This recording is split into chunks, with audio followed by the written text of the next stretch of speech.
The last thing you want to hear when you need your auto insurance most is a robot with countless irrelevant menu options. Which is why with USAA Auto Insurance, you'll get great service that is easy and reliable, all at the touch of a button. Get a quote today. Restrictions apply. It's simple supply and demand.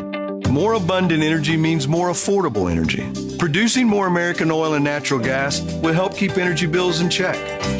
Who doesn't want that? I'm Rick, and I'm an energy voter. If you can afford a Tesla, then this message won't really matter to you. My name is Don Smith. I've been with Walmart for 3 years. 28 years. 17 and a half years. 6.5 years. 17 years. Been here 11 years and just love it. Just love my job.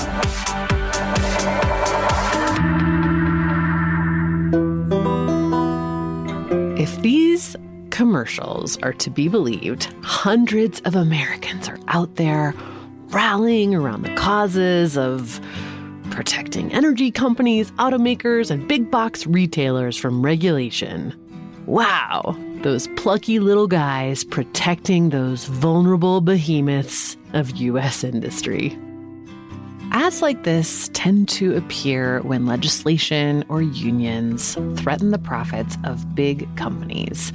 They claim to be messages from grassroots groups like Energy Citizens or the California Drivers Alliance, or from employees that just love Walmart so much they want to sing it from the rooftops.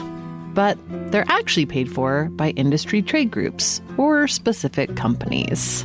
They give these fake front groups these names that they're like perfectly innocuous names like the California Drivers Alliance or the Washington Consumers for Sound Fuel Policy. This is Christine Arena. She knows a lot about this tactic because she used to be a VP at a PR firm that's famous for using it. There are hundreds of them, are usually secretly run by lobbying organizations, like the two I just mentioned are actually run by the Western States Petroleum Association, which is a top lobbyist for the oil industry. The Western States Petroleum Association is in turn funded by members including BP, Shell, ExxonMobil, Chevron, and Occidental, among others. So it's fake activism. It's corporate money posing as activism, and it's designed to undo all of the progress that real activism makes. Welcome back to Rigged, a podcast about the war for hearts and minds and activism right here on U.S. soil. I'm Amy Westervelt, and today's trick is astroturfing. Ah, yes, astroturfing. When grassroots don't exist, a plastic version will do very nicely.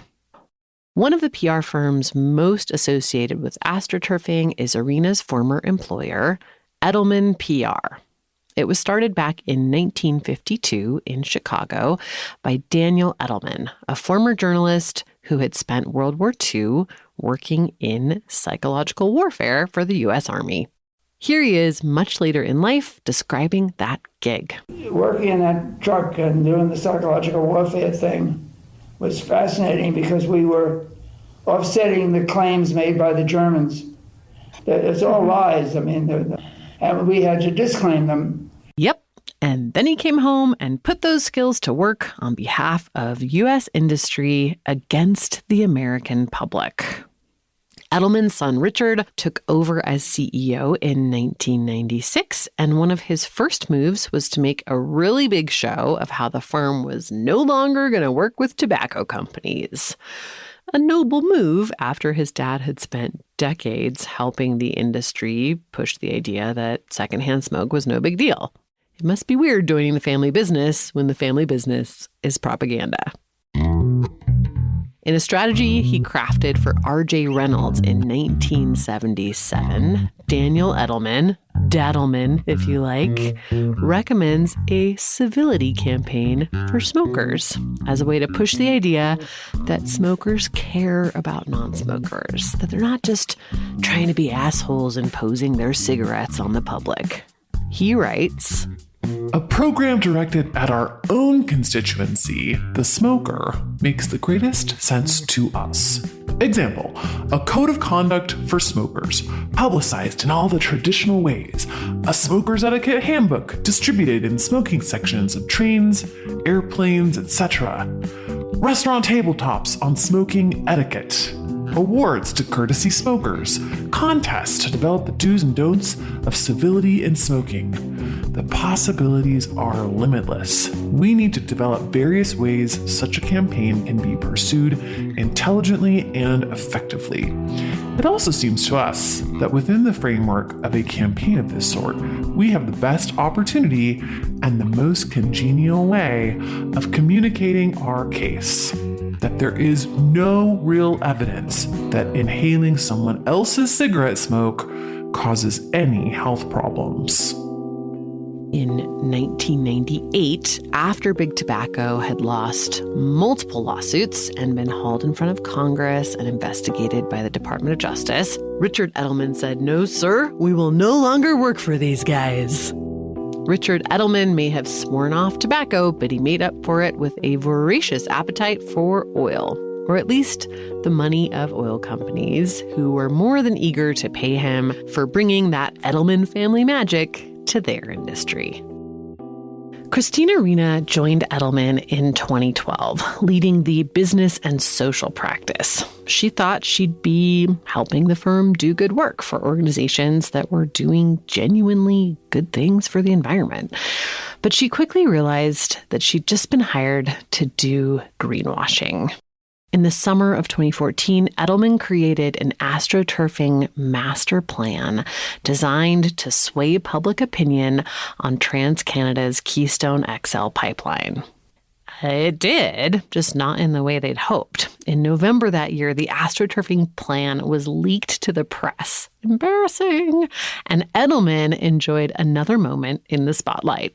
By the end of 2014, Arena knew she had to leave. In 2015, The Guardian caught wind of Arena's departure, along with 3 other Edelman executives who all left the firm over its work with Big Oil. The Guardian published an article on that, and it got quite a bit of attention. So once again, Edelman took a brave stand, promising to do better in the future.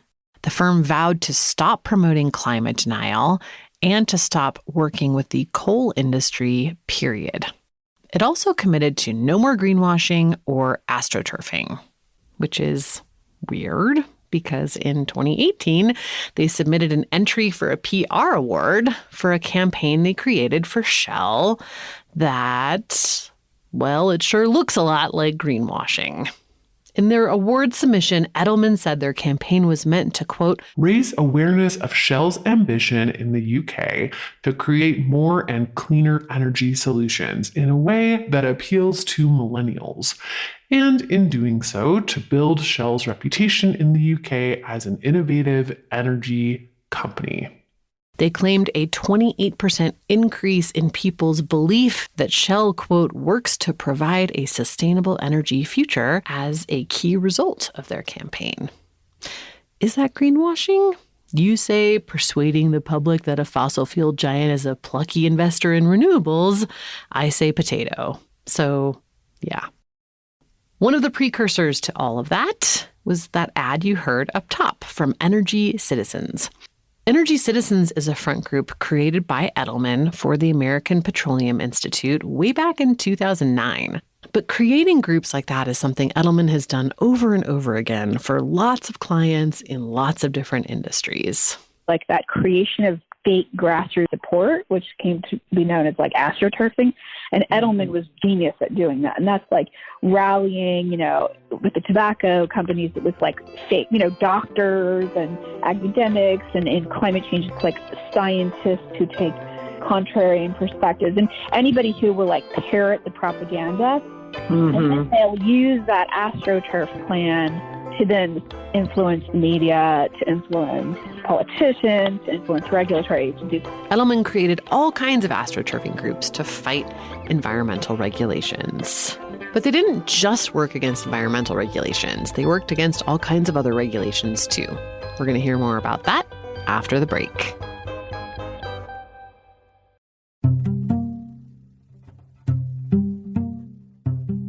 world of politics can certainly feel overwhelming. Like right-wing movements are gaining traction and there's too much to do before the midterm elections next fall. Listening to Season 2 of Words to Win By, hosted by renowned communications researcher and campaign advisor Anat Shankar-Osorio. Each week, Words to Win By takes listeners on a journey from Switzerland to Arizona to the Dominican Republic to unpack some of the fiercest fights and biggest come-from-behind victories for progressives. New episodes of Words to Win By premiere every Tuesday. Listen and follow wherever you get your podcasts.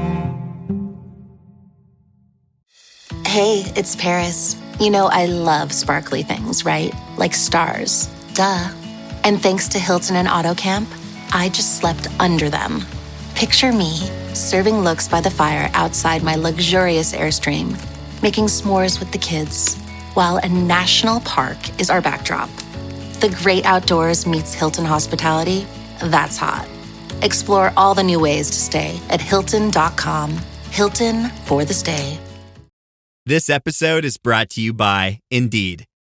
When your computer breaks, you don't wait for it to magically start working again. You fix the problem. So why wait to hire the people your company desperately needs? Use Indeed's sponsored jobs to hire top talent fast. And even better, you only pay for results. There's no need to wait. Speed up your hiring with a $75 sponsored job credit at Indeed.com/podcast. Terms and conditions apply. Examples of Edelman's astroturfing work for oil companies and other big polluters abound, but the most over-the-top example of astroturfing they ever did was for Walmart. When I heard about it, I had to call up Mary Anais Hegler, writer and my frequent partner in crime. Okay, I'm gonna read you a little story, and we can pause along the way for your reactions to this. Oh, that's so sweet. Story time. It's story time with Mary. Here we go. In April 2006, Jim and I hiked the Grand Canyon, Bryce and Slot Canyons in Escalante. During our trip, we ended up in Page, Arizona. At 5 a.m., we were up and ready to go, although not much else is in Page, except, of course, the Walmart Supercenter. We pulled into the parking lot amid at least a dozen RVs. Not sure what was up, we asked why, and we learned that Walmart allows RVs to stay in store parking lots overnight for free. As we hiked up Bright Angel Trail from Phantom Ranch in the Grand Canyon, a new adventure was born. I started thinking about all the other amazing things there are to see in this vast country of ours.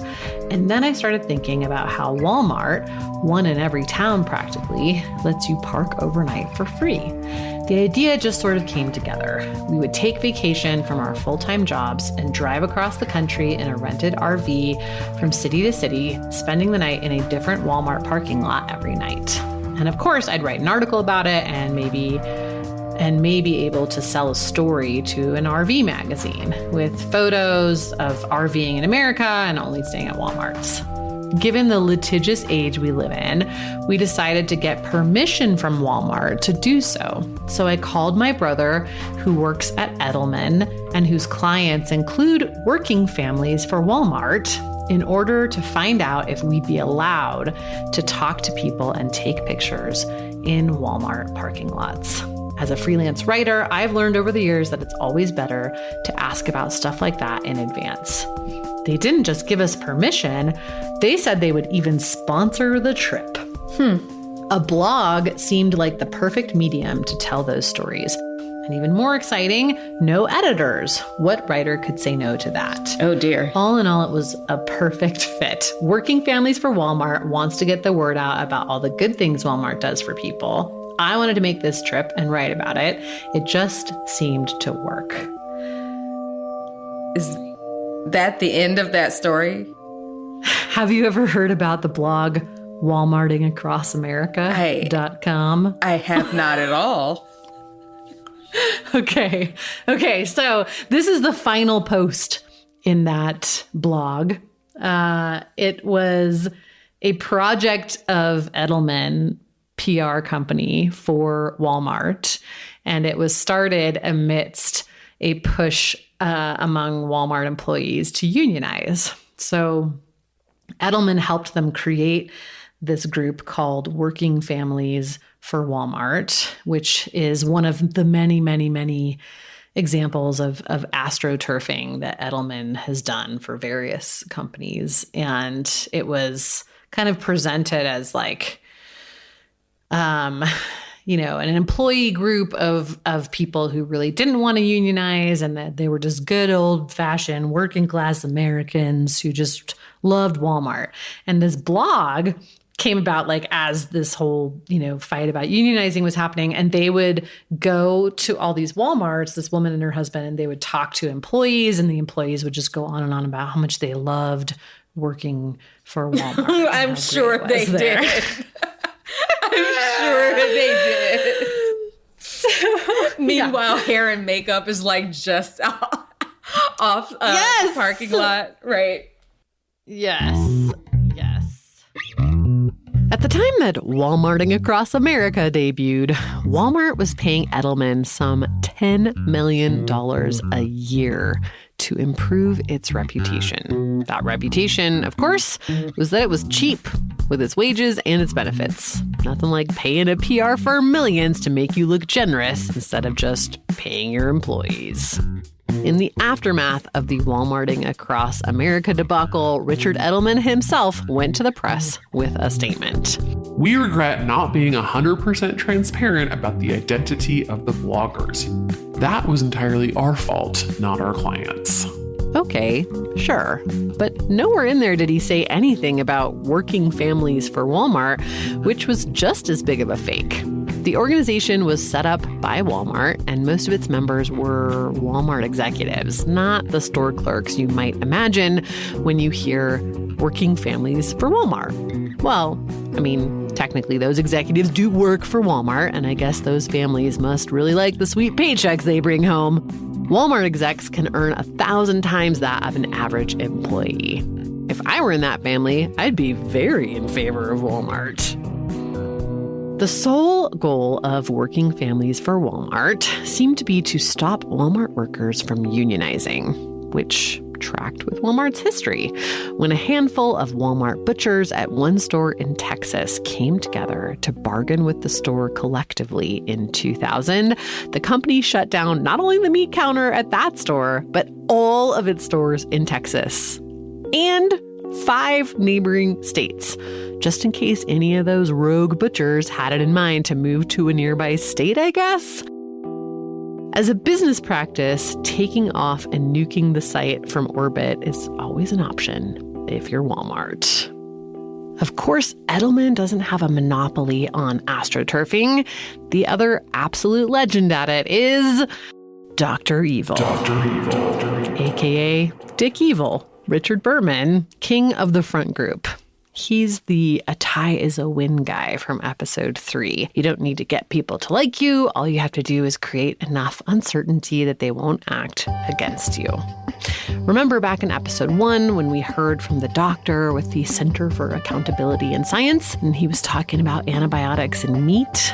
Choosing a burrito or a foot-long sub labeled antibiotic-free might make you feel like you're making a healthier choice, but in reality, you're simply paying more for a label. To learn more, visit accountablescience.com. That's a Berman group. He also runs the perfectly innocuous-sounding Environmental Policy Alliance, which is the official publisher of a site called Big Green Radicals that highlights the bad behavior of environmental groups. Some real eco-extremists like the Sierra Club. The money for that site came from the right-wing Bradley Foundation and initially went to another Berman group, the Center for Consumer Freedom. That group must have gotten too much bad press because in recent years, Berman scrapped it and renamed it the Center for Organizational Research and Education. Big Green Radicals was an environment-focused spin-off of a previous project that Berman had done for Bradley called activistcash.com. And then, of course, Berman also runs the Center for Union Facts, Surprise, surprise, an anti-union site. If you're getting lost in this maze of slightly boring-sounding, innocuous names, guess what? That's the point. He's hoping you lose track of all the money he's throwing at these fake pressure groups. One of Berman's many claims to infamy is his work going after those radicals at Mothers Against Drunk Driving on behalf of the restaurant and bar industry. And those hippies at the Humane Society on behalf of the industrial meat guys. Here's an ad for the website Humane Watch, a watchdog site that Berman runs to highlight the nefarious ways of the Humane Society. Would you give money to a charity that was involved in a multi-million-dollar racketeering lawsuit? Would you donate to a charity that was being investigated by an attorney general? Would you write a check to an animal charity that moved $50 million to offshore accounts instead of using it to help animals? Would you support a humane society that actually ran 0 pet shelters? Would you? Would you? Would you? Would you? But he's got more serious sounding groups too. The Employment Policies Institute Foundation, for example. Okay, actually the use of both institute and foundation there in an attempt to sound serious and objective is goofy and hilarious, classic Berman. The Department for Academic Studies. It's amazing. He really can't help himself. But that organization looks on the face of it like a pretty standard DC policy think tank. And it is, in fact, part of a cluster of nonprofits funded by the Bradley Foundation. They're an ultra-conservative group that spends more money than the Kochs, a huge funding source for anti-environmental campaigns. The Bradley Foundation pushes very specific pro-business policies. And in this case, a group of Berman-led efforts, the Center for Union Facts and the Center for Consumer Freedom and the Employment Policies Institute Foundation, all focused on one thing, getting rid of labor unions. Here's Berman defending his right not to disclose who's funding which groups on Rachel Maddow back in 2009. I start a lot of these myself because I believe in them, and then I go to people and I say, listen, this is what I'm doing. If your beliefs are consistent with mine, will you help me get this thing out? And so it doesn't cost anything to put a website up. Right, but on the Acorns, so nobody ever supported that? That was out of the goodness of your heart? Yeah. The problem with that is that I can't prove it one way or another because you don't have to disclose it. And so I have to take your word on that, and I will. There's no reason not to.